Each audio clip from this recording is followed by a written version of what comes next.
नमस्कार दर्शकों। India daily के इस खास कार्यक्रम में आप सबका स्वागत है। देखिए, पिछले कई दिनों से लगातार ये बातें उठ रही हैं कि क्या हिंदू धर्म को एकजुट करने की जरूरत है, जागृत करने की जरूरत है।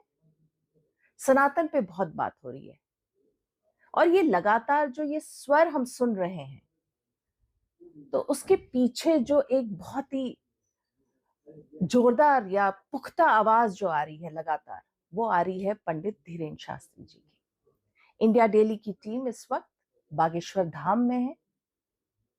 हमारे साथ खुद पंडित धीरेन्द्र शास्त्री जी मौजूद हैं। रात के 2:30 बजे हैं और हम बात करने के लिए यहाँ पे मौजूद हैं। हमारे साथ है पंडित धीरेन्द्र शास्त्री जी। चलिए, बहुत सारे विषय हैं, विषयों की कोई कमी नहीं है। आज हम इनसे बातचीत करेंगे।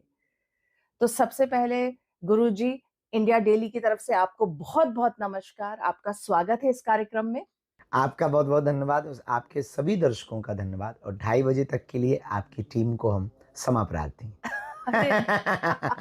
मेरा ये मकसद नहीं था बताने का कि मैं बस ये बताना चाह रही थी कि रात के 2:30 बजे हम लोग आपसे बातचीत कर रहे हैं। और हम रातों के राजा हैं। तो हमें लगता है कि ये 2:30 बजना हमारे लिए अभी हमारी दिन की पीक आई है। मुझे अभी बताया कुछ सेवादारों ने, मैंने कहा मेरा 11 बजे का समय है, मतलब गुरुजी ने मुझे 11 बजे दिया। बोले हाँ 11 बजे ही दिया है, लेकिन उनका 11 जब बजेगा, घड़ी के 11 नहीं। थोड़ा मनमौजी है जी, सेवा ज्यादा है। हाँ।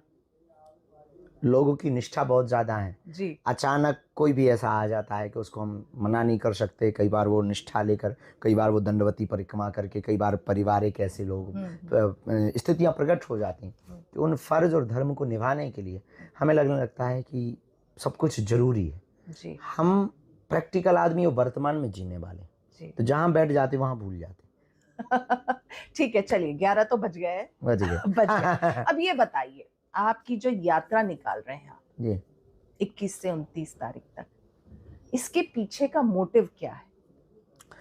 इस देश में जिस क्षेत्र में हम रहते हैं वो बुंदेलखंड है। भारत में बुंदेलखंड एक अद्भुत है, हृदय है, भारत का हृदय, वक्षस्थल है। सबसे बड़ी बात, हमने गांव गांव में यहाँ पे रूढ़िवादिता, जात पात, ऊंच नीच, अंगड़े पिछड़े की लड़ाई, हमारा क्षेत्र डेवलपमेंट की ओर क्यों नहीं? हमें लगा जब हमारा क्षेत्र नहीं, तो देश अमेरिका के मुकाबले, कनाडा के मुकाबले, न्यूजीलैंड के मुकाबले, चीन के मुकाबले, चीन से हम लोग स्किल इंडिया सीखने जा रहे हैं और स्किल के बारे में सीखने जा रहे हैं, हम क्यों नहीं? उसके पीछे कारण है कि आधे से ज़्यादा ऊर्जा हम लोग आपस की लड़ाई में खत्म करते हैं, देश के विकास में नहीं देते। आधे से ज़्यादा एनर्जी हम जात पात, ऊंच नीच, भेदभाव, छुआछूत पर खत्म करते हैं। अब भारत को विश्वगुरु बनाना है, ये कहना सरल है, बनाने के लिए आपके पास उपाय क्या है? ये बहुत महत्वपूर्ण क्वेश्चन है। उसका उपाय यही है कि हमें पहले भारत को एक करना पड़ेगा। हिंदुस्तानी को हिंदुस्तान में रहने का गर्व तो हो, वो हिंदुस्तान के लिए एक बार 24 घंटे में 1 घंटे सोचे, एक बार सोचे। उसके लिए एक ही उपाय है। हम पद यात्रा को हम शोभा यात्रा भी नहीं बनाना चाहते। शोभा मतलब सिर्फ प्रदर्शन के लिए या फोटोबाजी के लिए, ये शोभा यात्रा है। पद यात्रा का मोटिव ये है, हमें उन लोगों के अंदर जाना है जिनके अंदर जात पात और ऊंच नीच की जहर भरी हुई है। उनके अंदर से वो जाति का वो जो अभिमान है, उसको तोड़ करके हम हिंदुस्तानी हैं, ये गर्व देना है। आपको क्या लग रहा है कि जो हिंदू है उनमें एकजुटता की कमी आई है, जो आपको ये यात्रा निकालनी पड़ी? बेझिझक ना आई होती हिंदुओं में एकता की कमी, तो भला आज वक्फ बोर्ड की पास में 8.5 लाख एकड़ जमीन कैसे हो सकती? ना आई होती अगर हिंदुओं में एकता की कमी, तो तुम्हारे तिरुपति बालाजी में प्रसादम में गाय की चर्बी कैसे मिलाई जा सकती थी? ना आई होती तो हिंदुओं में कमी, तो 500 साल तक राम के लिए लड़ते, राम मंदिर के लिए लड़ते। ना आई होती हिंदुओं में कमी, तो राजस्थान में कन्हैयालाल दर्जी को निर्दयता के साथ मारा जाता, क्या पालघर के संतों को मारा जाता? जिस रामचरितमानस के आधार पर हमारे दादा परदादा, नानी परनानी, दादी ने अपने जीवन को जिया, जीवन के ढंग को जिया, वो रामचरितमानस के लिए वो मर गई, रामचरितमानस के प्रति अपनी अगाध श्रद्धा रखी। आपकी उस रामचरितमानस को बीच सड़कों पर जलाया जाता? ये हिंदू सोए नहीं तो कौन सोया है? ये हिंदू बहुत कायर नहीं हो गया तो कौन हुआ है? इसलिए हमें लगता है कि हिंदुओं को जगाने की कमी, इसलिए हमें लगता है जगाने की जरूरत है। जगाने के लिए आप ये यात्रा निकाल रहे हैं बेझिझक। हाँ, इसके अलावा भी कोई और प्लान है हिंदुओं को एक करने के लिए? पहले तो हमें अगड़े और पिछड़े की लड़ाई को मिटाना है, जात पात को मिटाना है। इसके बाद में जब ये काम नहीं करेगा, पदयात्रा काम नहीं करेंगी, तो कुछ और बताएंगे। तो आपको ऐसा लग रहा है कि पदयात्रा काम न करे, जैसा आप कह रहे काम नहीं करेगी तो कुछ और सोचेंगे? देखिए, विकल्प हमेशा रखना चाहिए। Plan B. ऐसा तो है नहीं कि ये सुपर डुपर है। प्लान हमेशा रखना चाहिए। भगवान से प्रार्थना करेंगे, भगवान बुद्धि देंगे, बल देंगे, विवेक देंगे, कुछ IQ लेवल बढ़ाएंगे, तो कुछ नया विचार लाएंगे जी। हमारा एक होता विजन, एक होता मिशन।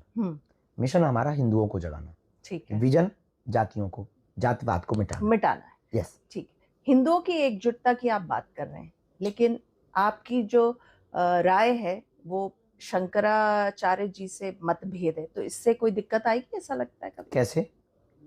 जैसे उन्होंने कहा है कि आर्टिकल 370 फिर से लागू करना चाहिए। देशद्रोही बात है। क्यों करना चाहिए? पाकिस्तान क्यों बनाना चाहिए? क्यों? आखिर जरूरत क्या है? आर्टिकल 370 हम उनके खिलाफ नहीं, पर इस बात के खिलाफ है। क्यों 370? क्यों?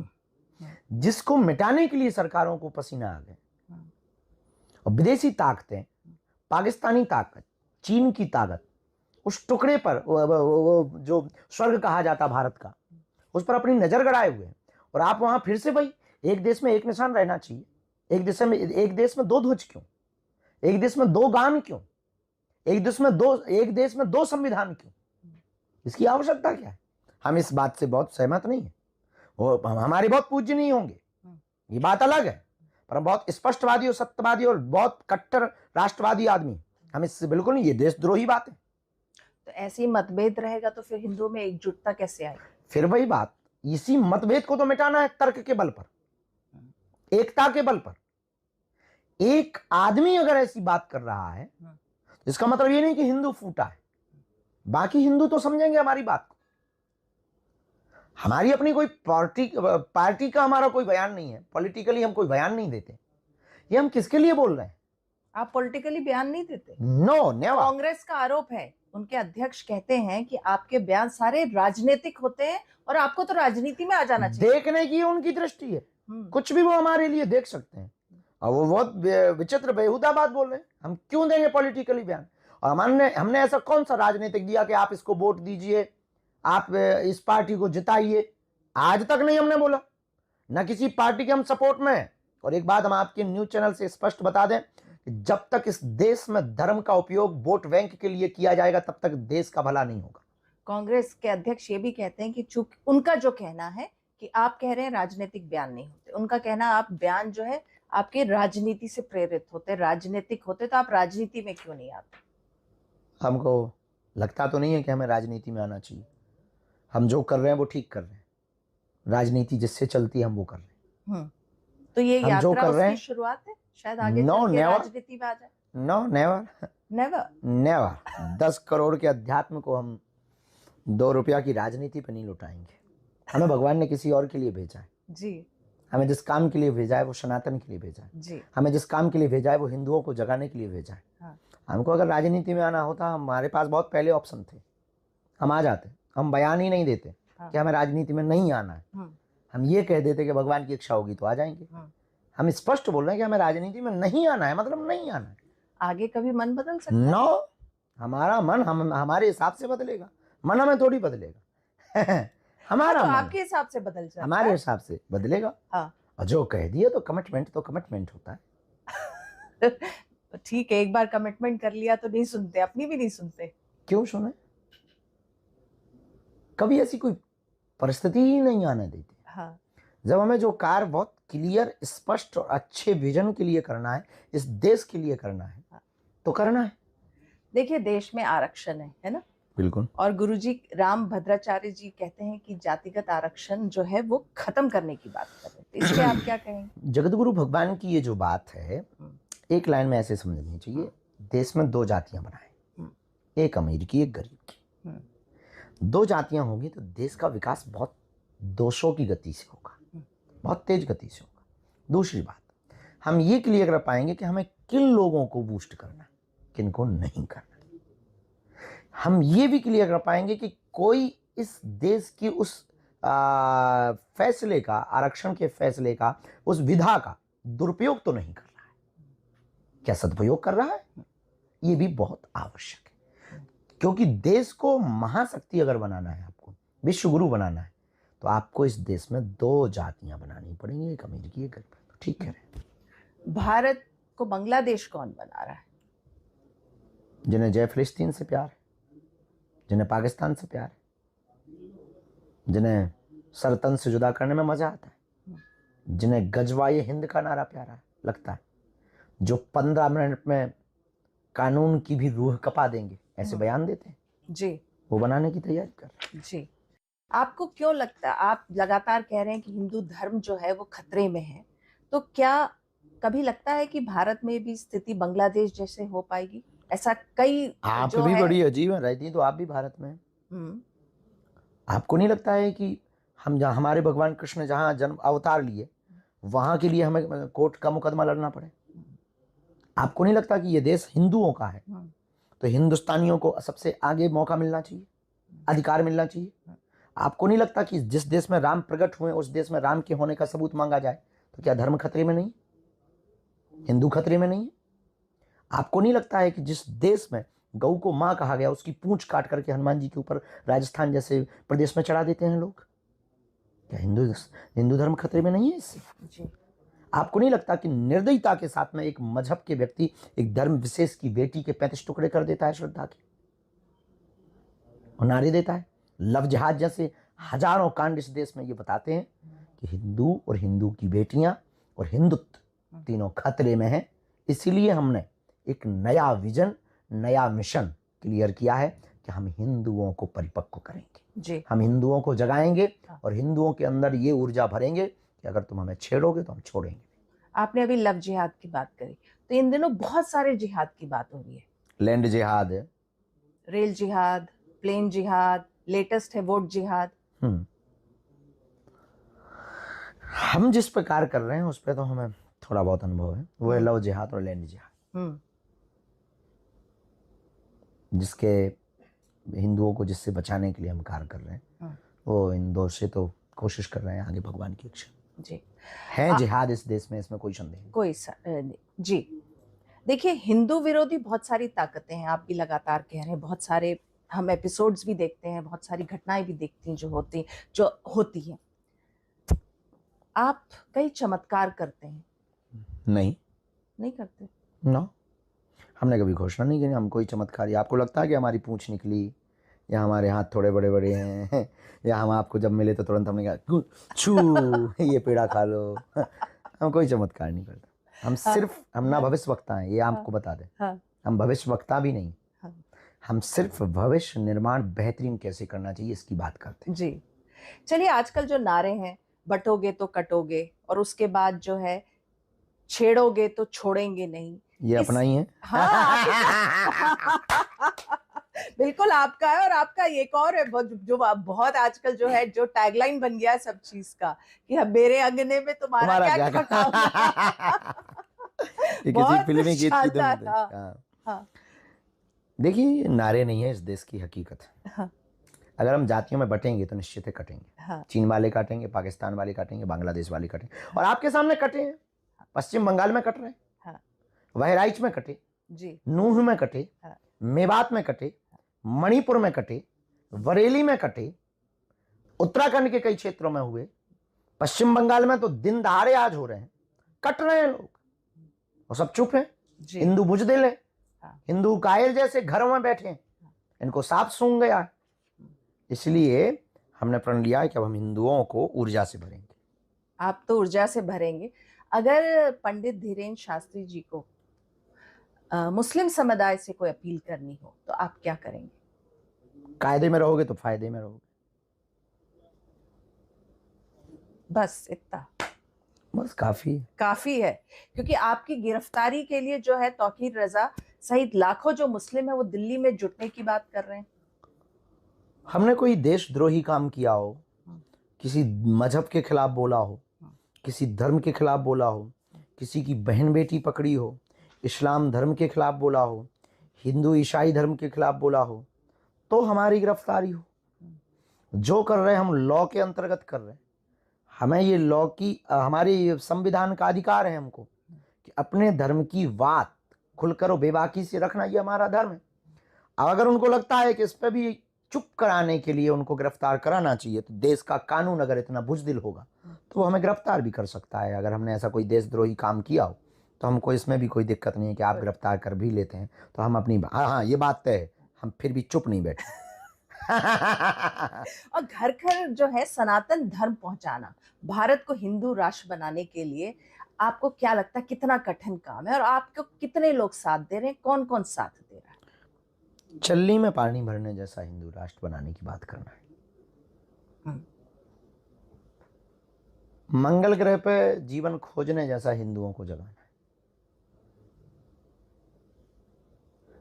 पन्ना बगल में है हमारे यहाँ, जिला हीरे पाए जाते हैं। हाँ, पर बहुत रेयर हो गए हैं। रेयर हो गए। तो वहाँ जैसे हीरे खोजना कठिन है, वैसे ही इस देश में कट्टर हिंदू खोजना कठिन हो रहा है। कुछ हैं जिनका हमें बहुत, हमारे एक बहुत प्रिय हैं जिनसे हमारी एक बार दूरभाष से भी चर्चा हुई, पुष्पेंद्र कुलश्रेष्ठ जी।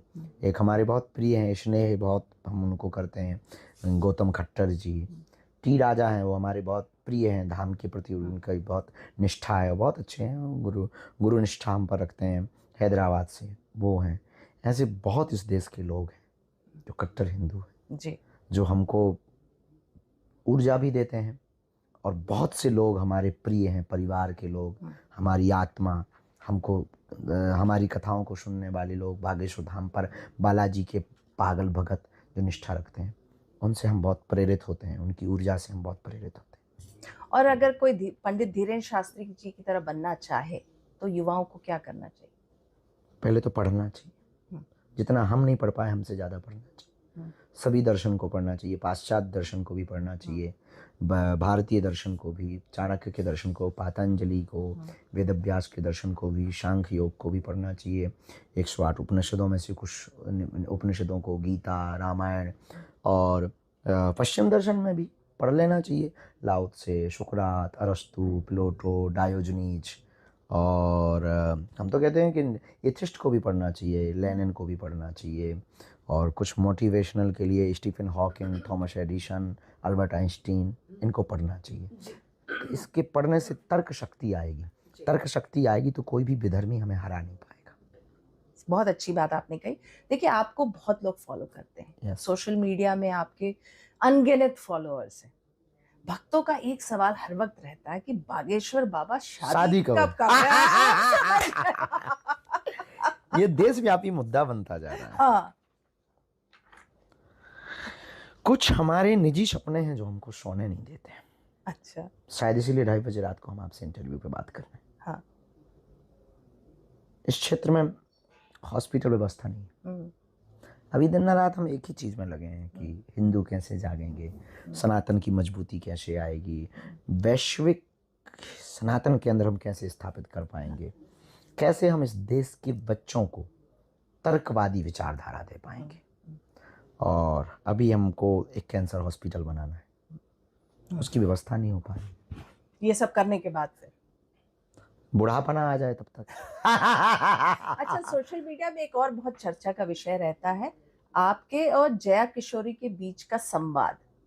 कई बार तो आप बहुत तान देते हैं उनको, लेकिन कई बार जो है बड़ी अच्छी नहीं, जो सोशल मीडिया में आपके फैंस बात करते हैं, कहते हैं, जो मैं पढ़ती हूँ कि आप दोनों युवा हैं, सुंदर हैं, तो क्या मैच हो सकता है?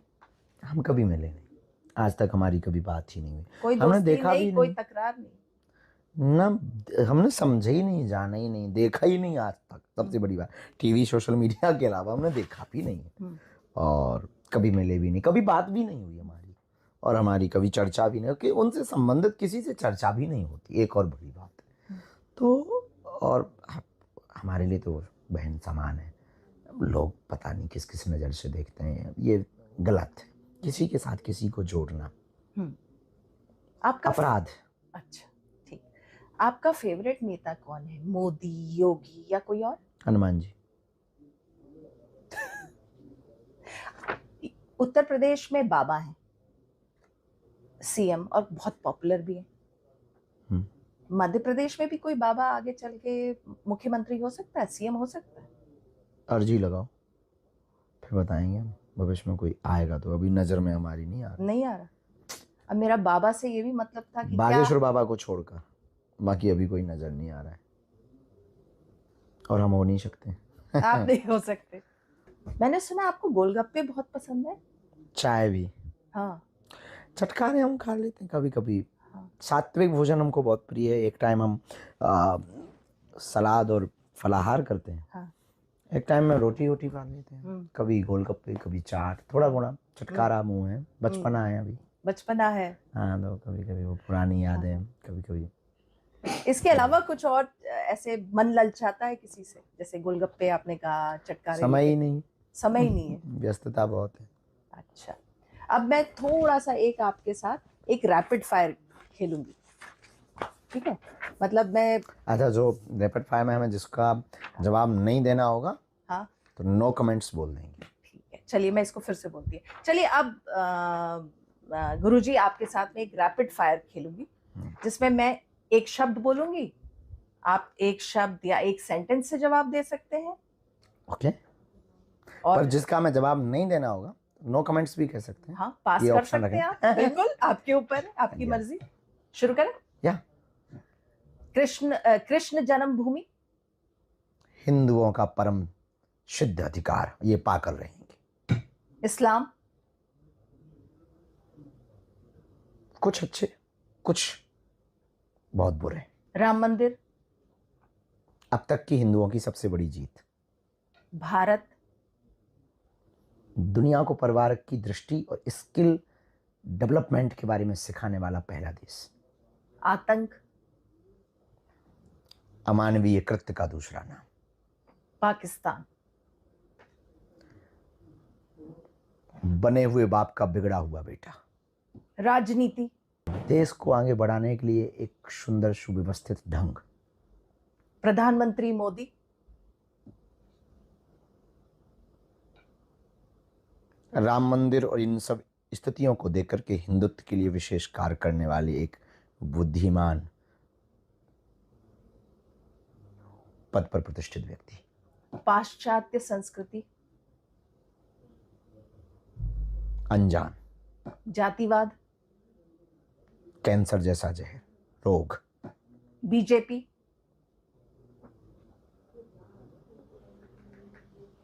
No comments.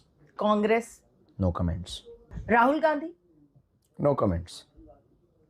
Yogi. No comments. Doctor Mohan Yadav. No comments. नेताओं पर कोई कमेंट्स। कोई कमेंट नहीं करेंगे। नेताओं पर, पार्टियों पर हम कोई कमेंट्स। बाकी आप कुछ भी पूछ सकते हैं। युवाओं को क्या संदेश देना चाहेंगे? माँ बाप के नाम से जाने जाने वाले बेटा और बेटी किसी काम के नहीं। बेटा और बेटी वही महान है, उन्होंने अपनी करियर में लक्ष्य को चुना है जिनके नाम से माँ बाप को जाना जाए। किसी मोहल्ले की दरवाजे की कोने पर, चाय या पान की दुकान पर तुम्हारा बाप खड़ा हो, लोग इशारा करके बोलें ये फलाने का पिता है, तब समझ लीजिए कि आपने बेटा या अथवा बेटी होने का फर्ज निभाया। ऐसे महान बेटा और बेटी बनने का शौक और जुनून होना चाहिए। क्या जाते जाते आप हमारे इंडिया डेली के दर्शकों को एक भजन सुना देंगे, एक दो लाइन? ऐसे तो मैं बहुत कम, हमारी फटी हुई बांस जैसी आवाज है। अगर ये वाला आप सुना दे, बगियन में बाहर तुम्ही से है, सरकार तुम्ही से है। ऐसा तो नहीं आता, और वो म्यूजिशियन रहते हैं तो वो हाँ, थोड़ा सा सहयोग कर कोई देते हैं तो बात थोड़ा नहीं। ठीक हो जाता हाँ। है। बाकी तो हमारी फटी हुई बांस है। आवाज के नाम पे हम ही अपने हंसते हैं। पर वो एक बहुत प्यारा, हाँ, बहुप्रसिद्ध ये भजन हुआ था। हाँ, हमने तो अपने हनुमान जी के लिए गाया था जी। दिल्ली कथा में। ये चमक ये दमक फूल बन में महक, ये चमक ये दमक फूल बन में महक, सब कुछ सरकार तुम्हीं से है, सब कुछ सरकार तुम्हीं से है। इठिला के पवन झूमे सैया के चरण, इठिला के पवन झूमे सैया के चरण, बगियन में बहार तुम्हीं से है, बगियन में बहार तुम्हीं से है। ये चमक ये दमक फूल बनम महक, सब कुछ सरकार तुम्हीं से है, सब कुछ सरकार तुम्हीं से है। क्या बात है, क्या बात है। जाते जाते आप इंडिया डेली के दर्शकों को कुछ कहना चाहें तो गुरु बहुत जी। बहुत धन्यवाद। 21 नवंबर से 29 नवंबर तक हम पदयात्रा कर रहे हैं। आप नहीं आ सकते हैं, हिंदुओं के लिए, हिंदू एकता के लिए, जात पात को मिटाने के लिए आप घर से बाहर निकलें। आपकी भी जिम्मेदारी है, हमारी भी जिम्मेदारी है। अपने आसपास के हिंदुओं की रक्षा करें। जातियों के भेदभाव से ऊपर उठ करके हम हिंदू हैं और हिंदुस्तानी हैं, इस पर गर्व करें, ताकि आने वाली कई पीढ़ियों तक के लिए हम अपनी सनातन संस्कृति को सुरक्षित रख पाएँ। इंडिया डेली न्यूज के सभी दर्शकों को बहुत बहुत धन्यवाद। मुस्कुराते रहो, हंसते रहो, हंसाते रहो।